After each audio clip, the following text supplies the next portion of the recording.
दोस्तों इस वीडियो के अंदर मैं आपको मल्टी स्टेप फॉर्म बनाना सिखाऊंगा with the help of HTML, CSS and JavaScript.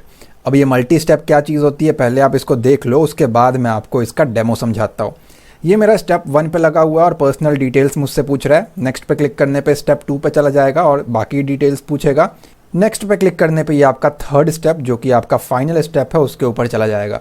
अगर आपको किसी भी एंड पे लगता है कि आपको यहाँ पे बैक जाने की ज़रूरत है, आप जा सकते हो, वो आपको बैक जाना भी अलाउ करेगा। और एट द सेम टाइम आपके पास एक सबमिट बटन भी है।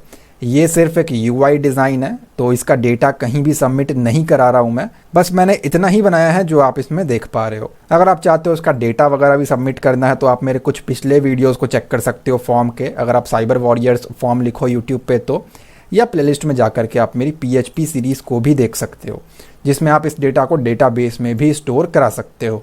अब जरा डिटेल्स की बात करते हैं। ऊपर स्टेप 1, स्टेप 2, स्टेप 3 लिखा हुआ है और यहाँ पे एक एरो लगा हुआ है जिससे ऐसा लगे कि ये राइट हैंड साइड पे आगे मूव कर रहा है, कुछ इस तरीके का। ठीक है, यहाँ पे ये आपसे पर्सनल डिटेल में name, last name, first name, last name, mobile number पूछने वाला है। तो मैंने यहाँ पे इसको डिटेल्स प्रोवाइड कर दिए हैं और उसके बाद मैं यहाँ पे नेक्स्ट पे क्लिक करता हूँ। नेक्स्ट पे क्लिक करने के बाद ये हमसे हमारे सोशल मीडिया के लिंक्स पूछ रहा है, तो मैंने यहाँ पे सोशल मीडियाज़ के लिंक पास कर दिए हैं। और अगर मुझे लगता है कि पिछले वाले वैल्यूज़ में कुछ एडिटिंग करनी है तो अगर मैं बैक जाऊँ तो वो डेटा भी आपका सेफ़ है और नेक्स्ट आने के बाद जो आपने फिल किया है ये डेटा भी आपका कम्प्लीटली सेफ़ है। नेक्स्ट पे क्लिक करें और पर्सनल डिटेल्स आपको यहाँ पे पास करना है। डिटेल्स पास करने के बाद आप अगेन किसी भी स्टेप में जा कर के उसको करेक्ट कर सकते हो और यहाँ से आकर के आप फाइनली उसको सबमिट कर सकते हो। तो आज के ट्यूटोरियल के अंदर हम लोग यही सीखने वाले हैं। वीडियो को स्टार्ट करने से पहले अगर आप हमारे चैनल पे न्यू हैं तो सब्सक्राइब करें, बेल आइकन को क्लिक करके ऑल नोटिफिकेशन को ऑन करें ताकि आपको लेटेस्ट वीडियोस की नोटिफिकेशन मिलती रहे। इससे पहले भी मैंने एक फॉर्म का ट्यूटोरियल दिया है। इसका डेटा गूगल के एक्सेल शीट में सेव हो जाता है जिसे आप ऑनलाइन देख सकते हो।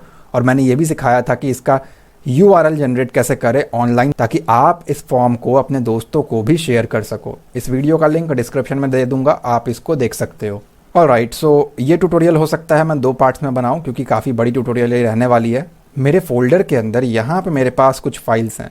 एक है back.jpg जो कि एक बेसिक सा बैकग्राउंड का इमेज है। गूगल पे जाके आप सर्च कर सकते हो बैकग्राउंड इमेज। और मेरे कंप्यूटर में कोई ग्राफिक्स कार्ड नहीं है तो मेरा जो विड्थ है स्क्रीन का वो है 1366 और जो हाइट है वो 768 है।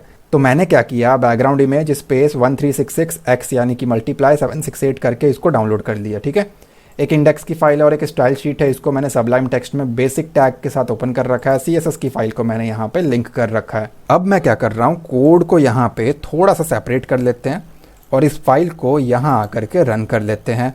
CSS में आकर के आपको पता ही है बाय डिफ़ॉल्ट कुछ मार्जिन, कुछ पैडिंग लेकर के आता है, HTML के टैग्स एंड CSS की प्रॉपर्टीज़, तो वो हमें नहीं चाहिए। तो मार्जिन 0, पैडिंग 0 और बॉक्स साइजिंग जो है उसे आप कर दोगे बॉर्डर बॉक्स। ठीक है, तो ये मैंने स्पेसिफाई कर दिया।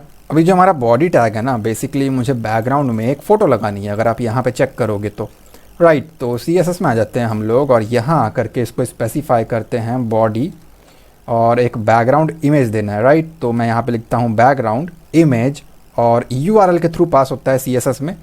आपका जो फ़ोटो है उसका नेम क्या है वो आप देख लेना और इसकी टाइप क्या है प्रॉपर्टीज़ में जा कर के देख लेना। JPG है, JPEG है, PNG है, क्या है। फ़ोटो का नाम है back.jpg, इसका टाइप है। मैं इसको सेव कर रहा हूँ, यहाँ आकर के रिफ़्रेश कर रहा हूँ तो यहाँ पे मेरी फ़ोटो जो है वो आ चुकी है। अब मुझे क्या करना है, इसके ऊपर ये वाइट वाला पोर्शन बनाना है जो कि बेसिकली एक डिव है।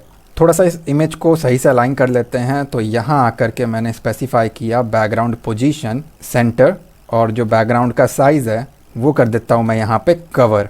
आपको जो सही लगता है तीनों में से उसको अप्लाई करें आप। मेरे केस में ये देख रहे हो ख़राब हो गया, लेकिन आपके केस में ये करेक्ट रह सकता है। तो अगर मैं कवर को यहाँ से रिमूव करूँ और यहाँ सेव करूँ तो भी ख़राब है। कवर को वापस लगा करके पोजीशन जो सेंटर है उसे मैं यहाँ से रिमूव करके यहाँ पे सेव एंड रिफ़्रेश करता हूँ तो अब पहले से थोड़ा बेटर है। ठीक है, जो सही लगे आपके केस में, हो सकता है तीनों ही लाइनें आपको लगानी पड़ जाए तो इसको आप अप्लाई कर लोगे। HTML के फाइल में आकर के अपने बॉडी में एक डिव बना लो। बेसिकली वो जो वाइट वाला पोर्शन मैं आपको कह रहा था, कोई भी क्लास इसको दे दो। मैंने यहाँ पे कंटेनर स्पेसिफाई कर दिया। कंटेनर की जगह आपको जो लिखना है लिखें, मैं इसको कॉपी कर रहा हूँ और क्योंकि ये एक क्लास है तो यहाँ पे हमें डॉट के साथ इसे पेस्ट कर देना है सबसे पहला काम तो मैं इसमें एक बॉर्डर लगा देता हूँ ताकि आप लोग ईजिली अंडरस्टैंड करो। तो मैंने कहा 2 पिक्सल सॉलिड वाइट। वाइट इसलिए क्योंकि मेरे बैकग्राउंड कलर के ऊपर वाइट जो है आइडेंटिफाई हो जाएगा। हम बेसिकली यहाँ पे क्या क्रिएट कर रहे हैं, ये पूरा पोर्शन। तो पहले मैं आपको बॉर्डर लगा करके दिखा देता हूँ, या फिर आई थिंक हमें बॉर्डर की ज़रूरत भी नहीं है, हम डायरेक्टली ही पूरा पोर्शन बना लेंगे। तो यहाँ पे आकर के मैं इसको एक विड्थ एलोकेट कर रहा हूँ। Let's go with 360 pixels. आप अपने स्क्रीन के अकॉर्डिंग इसे कम ज़्यादा करके देख सकते हो। हाइट थोड़ा ज़्यादा रखेंगे तो लेट्स गो विद 400 पिक्सल्स। एक बैकग्राउंड कलर इसको एलोकेट कर देता हूँ मैं, तो मैंने यहाँ पे लिखा background colour, let's go with white. अगर मैं इसे सेव करूँ तो एक डिव मेरे पास उस कलर का यहाँ पे बन करके आ चुका है, जो कि इससे मैच कर रहा है। इसे सेंटर में लेकर के आना है, तो आप डिस्प्ले फ्लेक्स का यूज़ कर लो, ट्रांजिशन ट्रांसलेट का यूज़ कर लो, मार्जिन ऑटो का यूज़ कर लो। बहुत सारे अलग अलग तरीके अवेलेबल हैं। और मेरे चैनल के जो CSS की वीडियोज़ है उसके अंदर मैंने वो डिटेल में ऑलरेडी आपको पढ़ा रखा है। कहीं भी आपको HTML CSS में कोई डाउट आता है और आपको लगता है डिटेल में सीखना चाहिए, तो आप मेरे चैनल के प्लेलिस्ट सेक्शन में जा करके मेरे CSS ट्यूटोरियल को डिटेल में सीख सकते हो। इवन जावास्क्रिप्ट भी मैंने डिटेल में पढ़ा रखा है। थोड़ा सा बॉर्डर रेडियस भी लगा देते हैं यहाँ पे। तो मैंने कहा बॉर्डर रेडियस जितना आपको सही लगता है उतना रखो। मैं यहाँ पे 5 पिक्सल्स कर रहा हूँ। बॉर्डर रेडियस से बेसिकली क्या होता है, ये नीचे हल्का सा ना शार्प है, हल्का सा कर्व आपको देखने को मिलेगा। ठीक है, तो मैंने इसको ये स्पेसिफाई कर दिया। इसकी एक पोजीशन सेट कर देते हैं रिलेटिव, और जो इसके अंदर चीज़ें बनाएंगे उसको हम एब्सोल्यूट कर देंगे। रिलेटिव हमारा पेरेंट कैटेगरी के अंदर आ गया। सेंटर में लेकर के आने के लिए आप क्या करोगे, इसे मार्जिन दे दोगे। तो मैंने यहाँ पे मार्जिन एलोकेट किया। टॉप से और बॉटम से मैं कहता हूँ 8% रहेगा, लेकिन लेफ़्ट और राइट से ऑटो रहेगा। इससे ये इसे सेंटर में ले आएगा इस पोजीशन पे। मैं वर्टिकली बात नहीं कर रहा, जो हमारा वाई एक्सिस होता है उस पर नहीं, एक्स एक्सिस पे ये हमारा आ चुका है और देखने में ये ठीक लग रहा है। इसके साथ ये मैच कर चुका है, जैसा कि आप देख पा रहे हो। अपने HTML फाइल में वापस आकर के ये जो हमने कंटेनर बनाया है उसके अंदर जरा एक फॉर्म क्रिएट कर लेते हैं। तो एक H3 टैग मैं बना लेता हूँ यहाँ पे, और एक टाइटल मैं यहाँ पे प्रोवाइड कर देता हूँ। बेसिकली एक हेडिंग। क्या लिखना है मुझे, पर्सनल डिटेल्स लिखना है इसके अंदर। तो मैंने उसको यहाँ पे पेस्ट कर दिया, पर्सनल डिटेल्स। ठीक है, इसके बाद हमें क्या करना है, हमें कुछ टेक्स्ट बॉक्सेस की रिक्वायरमेंट है जहाँ पे हम डिटेल्स को टाइप कर सके। राइट, तो ये हमारा इनपुट के ज़रिए बन जाएगा। तो यहाँ पे आकर के मैं इसे कहता हूँ input type equals to text, और नेम की हमें कोई ज़रूरत नहीं है। हम यहाँ पे प्लेस होल्डर का यूज़ करेंगे। और हम क्या डिटेल पूछ रहे हैं, फर्स्ट नेम, लास्ट नेम और मोबाइल नंबर। तो प्लेस होल्डर में मैंने इसको कहा फर्स्ट नेम, और एज इट इज़ आप इसको पूरा कॉपी कर लो और 2 बार और पेस्ट कर दो। ठीक है, फर्स्ट नेम के बाद हो गया हमारा ये लास्ट नेम, और इसके बाद आएगा हमारा मोबाइल नंबर। तो मैं यहाँ पे टाइप कर रहा हूँ मोबाइल नंबर, और ज़रा इसके फर्स्ट कैरेक्टर को यहाँ पे हम कैपिटल कर देते हैं। ठीक है, अब अगर मैं इसे सेव करूँ और यहाँ आकर के आपको रिफ़्रेश करके चेक कर रहा हूँ तो कुछ ऐसा आपको देखने को मिलेगा। इसे सही से अलाइन करना है, बेसिकली इसको स्टाइलिंग प्रोवाइड करनी है हमें, ताकि ये हमें देखने में अच्छा लगे। कोड में आते हैं हम लोग। H3 जो है मेरा, पहले तो मैं उसको सही कर लेता हूँ और सेंटर में ला करके थोड़ा इस तरीके से उसको अलाइन कर लेता हूँ। तो मैं यहाँ पे आ गया और यहाँ आकर के मैंने कहा जो मेरा H3 टैग है उसकी जो टेक्स्ट की अलाइनमेंट है वो सेंटर में रहेगी। और मार्जिन दे देते हैं इसको हम लोग बॉटम से, अपने अकॉर्डिंग चेक कर लेना। मैं करंटली यहाँ पे 40 पिक्सल्स दे रहा हूँ, तो सेंटर में और 40 पिक्सल्स इस तरीके से वो हो जाएगा। ठीक है, ये करने के बाद हम क्या करेंगे, जो हमारा फॉर्म टैग लगा हुआ है उसी के अंदर H3 है और उसी के अंदर सारे टैग्स हैं हमारे इनपुट वगैरह। जरा उसकी भी CSS हम लोग यहाँ पे क्रिएट कर लेते हैं। वो किसके अंदर है, कंटेनर एक डिव बना हुआ है, उसके अंदर हमारा फॉर्म टैग है। यहाँ आकर के आपको चेक कर रहा हूँ तो कंटेनर, उसके अंदर मेरा फॉर्म टैग। ठीक है, तो यहाँ पे आकर के मैं क्या कहता हूँ, इस फॉर्म की क्या विड्थ रहने वाली है, तो मैंने स्पेसिफाई किया लेट्स गो विद 280 पिक्सल्स, मैंने इसको कह दिया। इसकी पोजीशन क्या रहने वाली है, हमने ऊपर वाले को रिलेटिव बनाया है तो ये उसका सब कैटेगरी हो गया हमारा एब्सोल्यूट। टॉप से कहाँ रखना है इस फॉर्म को, तो मैंने कहा 100 पिक्सल्स पे रखना है। और अगर मैं इसको सेव करूँ और यहाँ रिफ़्रेश करूँ तो वो हमारा नीचे शिफ्ट हो चुका है, वो आप यहाँ पे चेक कर पा रहे हो। लेफ़्ट से थोड़ा सा ख़राब हो गया जो मेरा कंटेंट है ना, तो इसको शिफ्ट करना पड़ेगा। So let's go with left से 40 पिक्सल्स इस फॉर्म को मैंने कह दिया। सेव एंड रिफ़्रेश करेंगे तो अब ये बेटर है। अगर आपको नहीं समझ में आ रहा है तो मैं यहाँ पे एक बॉर्डर लगा करके आपको दिखा देता हूँ।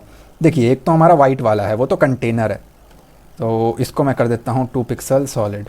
और ये जो है बेसिकली फॉर्म है मेरा। तो यहाँ पे आप चेक करो, उसके अंदर एक और चीज़ बन रही है। ठीक है, टॉप से भी थोड़ा सा इसको अलाइन कर लेते हैं हम लोग। सो टॉप से 100 कर दिया मैंने और लेफ्ट से कर दिया मैंने इसको 40। ठीक है, दोनों तरीके से हमने इसको अलाइन कर दिया है। सो ये जो 2 पिक्सल था ये आपको समझाने के लिए था, तो मैं इसको हटा देता हूँ कि बेसिकली वो अलाइन कहाँ पे हो रहा है। अब मैं इसको यहाँ पे सेव एंड रिफ्रेश कर देता हूँ। अब हमें क्या सही करना है, ये जो first name last name email वगैरह हम पूछ रहे हैं वो ख़राब दिख रहा है, उसको कुछ इस तरीके का बनाना है। तो वो फॉर्म के अंदर है, फॉर्म टैग के अंदर क्या लगा हुआ है, इनपुट टैग लगा हुआ है। तो यहाँ पे अगर आप आ जाओ तो यहाँ पे आपको बोलना है जो हमारा फॉर्म टैग है उसके अंदर जो हमारा इनपुट टैग है उसकी स्टाइलिंग हम करना चाहते हैं।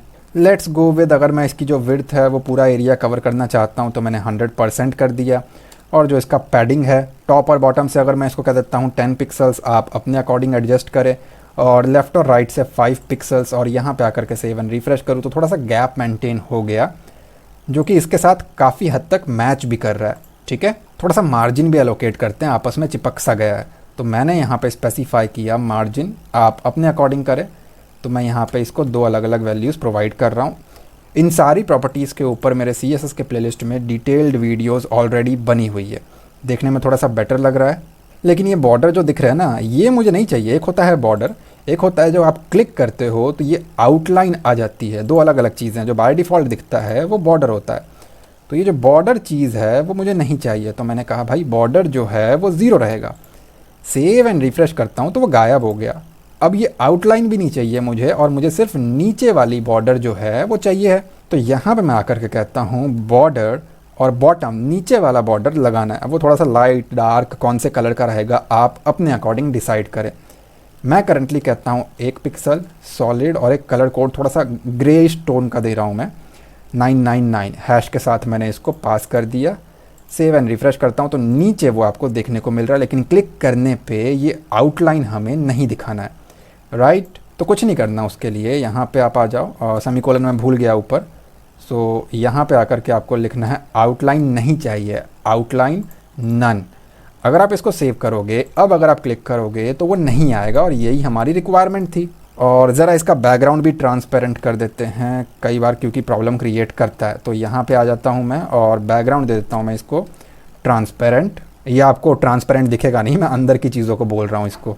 कई बार इनपुट टाइप जो होते हैं ना वो ग्रे कलर लेके आ रहे होते हैं, वो हमें नहीं चाहिए। अब इनिशियली फर्स्ट टाइम पे हमें चाहिए होगा एक नेक्स्ट बटन, वो हमें यहाँ पे क्रिएट करना है। वीडियो में आगे बढ़ने से पहले दोस्तों आपको डोमेन रेसर के बारे में बताना चाहूँगा। अगर आप अपने बिजनेस को ऑनलाइन लाने का प्लान कर रहे हो, आपको अपने वेबसाइट के लिए एक डोमेन नेम, एक होस्टिंग की रिक्वायरमेंट है, तो domainracer.com पे आकर के आप उन चीज़ों को सेलेक्ट कर सकते हो। नीचे अगर आप स्क्रॉल करोगे तो यहाँ से आप अपने लिए एक डोमेन नेम सेलेक्ट कर सकते हैं, और अगर आप ऊपर आकर के वेब होस्टिंग के ऊपर क्लिक करेंगे तो यहाँ से आप अपने लिए डोमेन एंड होस्टिंग दोनों सेलेक्ट कर सकते हैं। डोमेन रेसर की खास बात ये है कि यहाँ पे आपको लाइट स्पीड टेक्नोलॉजी मिल जाती है, प्योर SSD की डिस्क स्पेस है, और इन दोनों का कॉम्बिनेशन आपको आपकी वेबसाइट को 20 क्रॉस फास्टर स्पीड प्रोवाइड करता है। साथ में SSL सर्टिफिकेट जो कि आपका HTTPS कनेक्शन सिक्योर होता है वो प्रोवाइड करता है। प्योर SSD की डिस्क स्पेस है जो कि काफ़ी ज़्यादा फास्ट होती है। प्लान्स की अगर मैं बात करूँ तो बेसिक प्लान आपको मिल जाता है 59 रुपीज़ पर मंथ में, पर्सनल मिल जाएगा 99 पर मंथ में, सिल्वर 169 पर मंथ में, और एडवांस 249 पर मंथ में।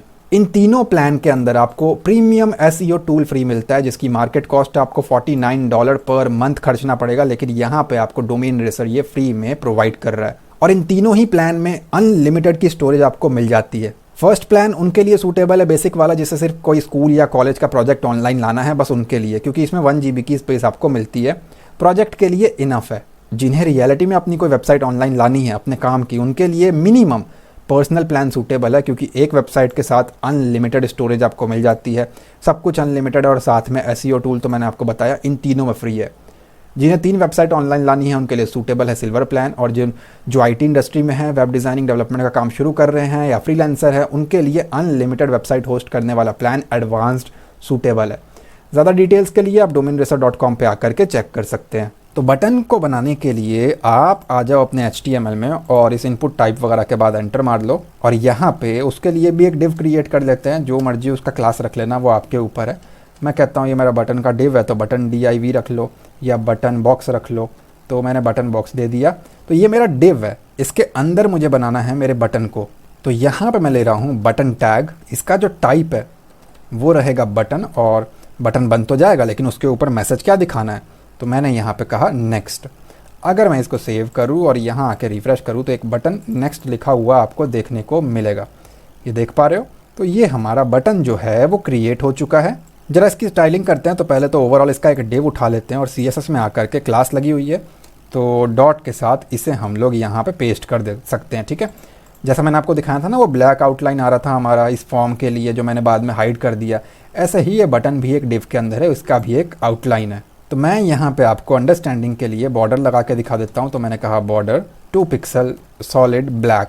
सॉलिड लिख के भी अगर आप छोड़ दोगे तो बाय डिफ़ॉल्ट कलर आपका ब्लैक होता है। तो बेसिकली मैं इसकी बात कर रहा हूँ, ठीक है। तो ये हमारा बना हुआ है। मैंने इसको एक विड्थ एलोकेट कर दिया, लेट्स गो विद 100%, और एक मार्जिन एलोकेट किया मैंने टॉप और बॉटम से 30 पिक्सल, लेफ्ट और राइट से ऑटो, ताकि ये सेंटर अलाइंग हो जाए। सेव एंड रिफ्रेश करोगे तो कुछ ऐसा इम्पैक्ट आपको ये दे रहा है। लेट्स गो विद टेक्स्ट अलाइंग सेंटर। अगर मैं इसको सेव कर दूँ और यहाँ आकर के रिफ्रेश कर दूँ तो वो सेंटर में आ चुका है। तो आप समझ चुके हो, ब्लैक वाला बेसिकली हमारा एक डिव है, तो इसको दिखाने की कोई ज़रूरत नहीं है, ये हो गया। अब मुझे उसके अंदर के बटन को सही करना है, राइट, ताकि वो हमारा इससे मैच करे। तो ये हमें क्रिएट करना है। तो ये कैसे होगा, फॉर्म के अंदर है बटन हमारा, तो मैं कहता हूँ जो मेरा फॉर्म है उसके अंदर जो मेरा बटन टैग है उसको मैं करेक्ट करना चाहता हूँ। एक विड्थ एलोकेट कर देते हैं, अपने हिसाब से आपको जो सही लगता है रख लेना। एक हाइट एलोकेट कर देते हैं, let's go with 35 pixel. Generally button के लिए हाइट 35, 37 या 40 जो है वो अच्छा लगता है देखने में। यहाँ पे आप इसको मैच कर सकते हो, ये मैच कर रहा है। साइड से कर्व करना है, वो बॉर्डर रेडियस से हो जाएगा बहुत आराम से। तो यहाँ आकर के मैं वो भी लगा देता हूँ। तो मैंने कहा बॉर्डर रेडियस 50%। अगर ज़्यादा ओवल हो गया तो हम परसेंटेज ना दे करके इसको पिक्सल दे देंगे। तो यहाँ पे आकर के 50 पिक्सल कर देता हूँ मैं इसको। सेव एंड यहाँ आके रिफ्रेश, तो आई गेस मैच कर रहा है वो। और इसकी बॉटम की ये जो आउटलाइन है, ये सब है, वो भी हम यहाँ से रिमूव कर देंगे।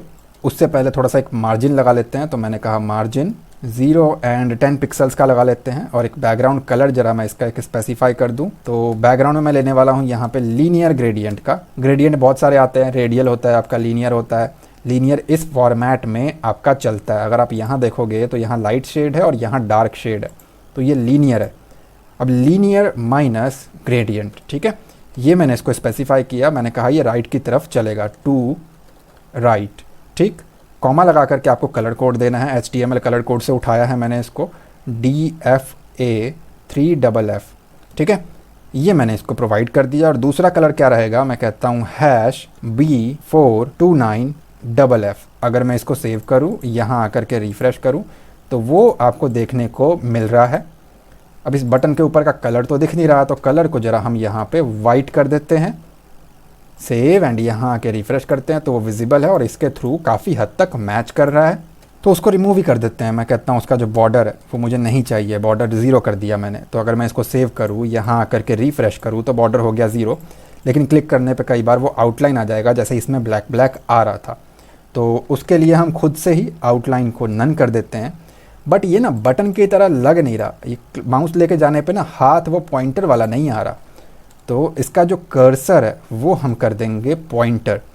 पॉइंटर करके अगर आप इसे सेव एंड रिफ्रेश करोगे तो ये आपको समझ में आ जाएगा कि एक लिंक है। तो काफ़ी हद तक हमारा काम जो है वो पूरा हो चुका है। अब हमें क्या करना है, ऊपर के ऑप्शंस लगाने हैं और नेक्स्ट क्रिएट करना है। बट आप भी देख रहे हो ये वीडियो ऑलरेडी काफ़ी ज़्यादा बड़ी बन चुकी है, तो बचा हुआ काम हम लोग नेक्स्ट वीडियो के अंदर करेंगे। डिस्क्रिप्शन में आपको लिंक उसका मिल जाएगा। मेरी पूरी कोशिश थी कि आपको पूरा डिटेल में एक एक चीज़ समझा दिया जाए। अगर आपको ये वीडियो अच्छा लगा है तो प्लीज़ लाइक करें एंड कमेंट में अपना फीडबैक ज़रूर दें। चैनल पर न्यू हो तो सब्सक्राइब करें, बेल आइकन को क्लिक करके ऑल नोटिफिकेशन को ऑन करें ताकि आपको लेटेस्ट वीडियोज़ की नोटिफिकेशन मिलती रहे। मैं मिलता हूँ आपसे अगली वीडियो में। Thanks for watching guys.